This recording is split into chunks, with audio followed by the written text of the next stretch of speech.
Today I had productive meetings with the leaders of the United Arab Emirates, Jordan, and Egypt, and I spoke to the Emir of Qatar to discuss developments in Gaza and to accelerate planning for the day after the fighting.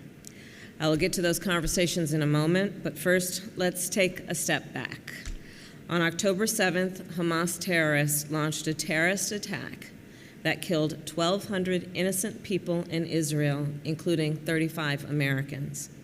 It was a brutal and horrific massacre. Babies and Holocaust survivors were killed. Young people who were simply attending a concert were shot dead. 240 hostages were taken from their homes. And over the past 8 weeks, President Biden and I have been clear: Israel has a right to defend itself, and we will remain steadfast in that conviction. We are working with Israel and our partners in the region to secure the release of all the hostages, which includes Americans. The recent pause in the fighting proved effective. More than 100 hostages were reunited with their families during this time, including 2 more Americans, and humanitarian aid surged into Gaza. As I told the families of American hostages when I met with them, we will not waver in our commitment to bring them home. Let me be also very clear, as I have said before, we cannot conflate Hamas with the Palestinian people. Hamas is a brutal terrorist organization. Hamas has vowed to repeat October 7 until Israel is annihilated. No nation could possibly live with such danger, which is why we support Israel's legitimate military objectives to eliminate the threat of Hamas. President Biden and I have also been clear with the Israeli government in public and in private many times. As Israel defends itself, it matters how. The United States is unequivocal. International humanitarian law must be respected. Too many innocent Palestinians have been killed. Frankly, the scale of civilian suffering and the images and videos coming from Gaza are devastating. I have spoken with members of the Palestinian, Arab, and Muslim communities of America, including those who have lost loved ones in Gaza and American citizens who were injured and evacuated from Gaza. It is truly heartbreaking. As Israel pursues its military objectives in Gaza, we believe Israel must do more to protect innocent civilians. So we all want this conflict to end as soon as possible, and to ensure Israel's security and ensure security for the Palestinian people. We must accelerate efforts to build an enduring peace, and that begins with planning for what happens the day after the fighting ends. Shortly after October 7th, President Biden and I began discussions with our national security team about post-conflict Gaza. We have begun to engage partners in the region and around the world in these conversations, and this has been a key priority over the last 8 weeks. 5 principles guide our approach for post-conflict Gaza: no forcible displacement, no reoccupation, no siege or blockade, no reduction in territory, and no use of Gaza as a platform for terrorism. We want to see a unified Gaza and West Bank under the Palestinian Authority, and Palestinian voices and aspirations must be at the center of this work.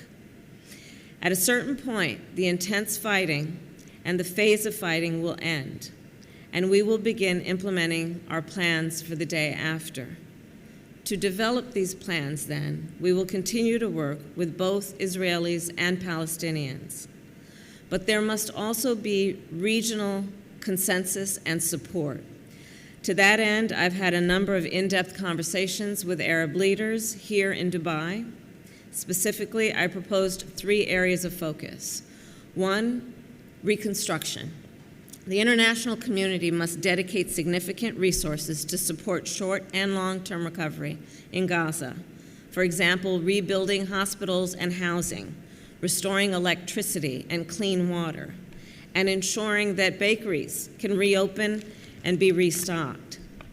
Second, security. The Palestinian Authority security forces must be strengthened to eventually assume security responsibilities in Gaza.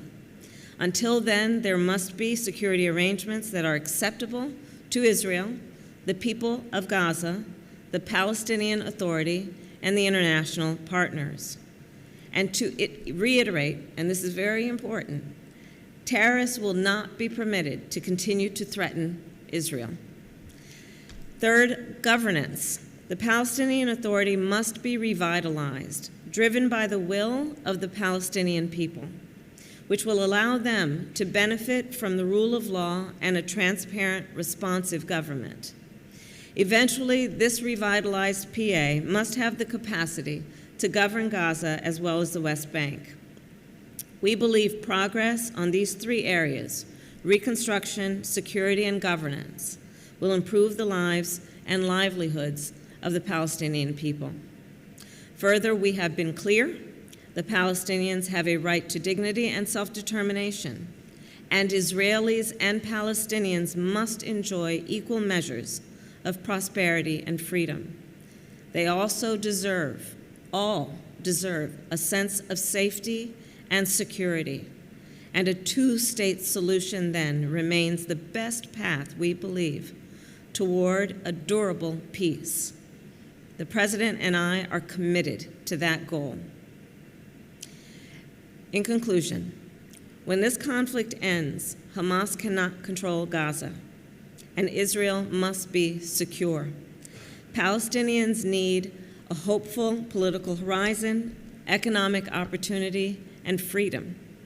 And the region more broadly must be integrated and prosperous. And we must work toward that vision. So with that, I'll take your questions. Madam Vice President, how did Qatar describe the state of hostage negotiations during their call today, and did they provide any reassurance of truce in the next few days for the release of additional hostages? So I'm not going to reveal the details of the conversation, but I did speak with the Emir, and the work and their commitment to this work is ongoing, as is ours, and our work is ongoing to support some ability to reopen the pause and to have a deal going forward where there will be a pause so that we can get hostages out and get aid in. Anita, thank you for doing this. Of course. You created hours conversations with regional leaders who laid out the expectations that you put forward. What specifically, in terms of commitments, were you able to get from them when it comes to post-conflict planning for Gaza? Well, let me just say that the conversations that we had were very productive. And there is, I believe, a mutual desire to figure out how we are going to approach and think about the day after in a way that brings stability and peace to this region and reinforces, as I said earlier, Israel's security, the sense of security and safety for both the Palestinians and Israelis, doing what is necessary to ensure there are equal measures of prosperity and freedom and security for the Palestinian people and for Israel. So to that point, Israel has suggested building a buffer in Gaza, and they've been having some conversations about that today and for the past few days. What is the U.S. position on it? And one more, if I may, you mentioned, some bolstering the Palestinian Authority so that they can, rule both Gaza and the West Bank. Mm-hmm. What, according to you, should happen to get the Palestinian Authority to that point where they can govern both Gaza and the West Bank? Well, as I said, we have to revitalize the Palestinian Authority, which means giving the support that is necessary for good governance understanding that on the issues that must be resolved as we think of a plan for the day after, it is about good governance, which will bring transparency and accountability to the people of Gaza and the West Bank. It's also about what we need to do to recognize there must be some plan for security for the region, and I suspect as a plan develops, it will take into account interim and then longer term. And finally, what we must do in terms of rebuilding Gaza and a commitment to that. Hold on, What is the question exactly? Israel has been suggesting creating a buffer zone in Gaza for the Vice President. What is the U.S. view on that? We have not weighed in on that. Thanks, Vice President. I wanted to ask, what evidence do you have that Israel won't just be receptive to the conversations and the asks the U.S. has made in terms of protecting civilian life, minimizing harm to civilian life in Gaza, not just receptive to those asks, but actually following through and really acting on them? Do you have any evidence that Israel will listen? I do believe that they have listened, and I can assure you from the beginning, the president has been very direct and clear about our perspective. For example, that humanitarian laws, the rules of war, must be followed, which includes what must happen in terms of giving humanitarian aid, no intentional targeting of civilians. And we have been very clear also that, one, Israel has a right to defend itself, but we also must take into account that far too many Palestinian civilians, innocent people, have been killed, and Israel must do more to protect innocent civilians. In the first day after this temporary truce had ended, Israel killed 200 Palestinians, according to the Gaza Health Ministry. Is that minimizing harm to civilian life? Is that acceptable? I don't have the details to tell you exactly who was killed, but I will say this. We have been very clear about where we stand on this, which is innocent civilian lives should not be intentionally targeted, and that Israel must do more to protect innocent life in Gaza and innocent civilians in Gaza. And we've been very clear about that, and we continue to make that point, not only privately, but publicly as well, as you see. Thank you, Okay, thank you. Okay, thanks, guys.